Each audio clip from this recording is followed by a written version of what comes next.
భగవంతుని యందు భక్తి అనబడేటటువంటి తాటిని చుట్టి భగవంతుని యొక్క స్మరణలతో చిలకాలి.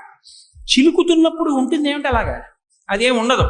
ఇవాళ ఒక్క అరగంట గాయత్రి చేయవే అని కూర్చున్నారనుకోండి, అబ్బాయి ఎంత వేడిగా ఉందో, తొందరగా లోపలికి వెళ్ళిపోయి కాస్త ఏసీ వేసుకుని గదిలో కూర్చుంటే బాగుంటుంది, పోనీ ఇవాళ ఒక్కరోజు 16 చేస్తానే, రేపు చేద్దాం. కొంచెం చల్లబడ్డాక చేసుకుంటుందని రోజు 108, 500. ఇప్పుడు ఏమిటి వేసవ కాలంలో ఇప్పుడు గాయత్రి అంటే బాబు వదిలిపెట్టవే అంటే, ముందు ఏది పుడుతుంది అంటే హాలాహలం పుడుతుంది.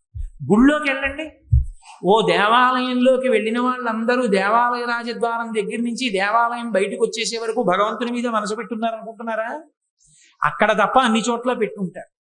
కాబట్టి ఆ స్థితి నుండి బయటికి రావాలి అంటే మనసు భగవంతుని యందు నిలబడి దుర్గుణములను తొలగతోసుకోగలగాలంటే, ఎందుకు మనసుకి అవన్నీ స్మరణలుగా వస్తుంటాయి?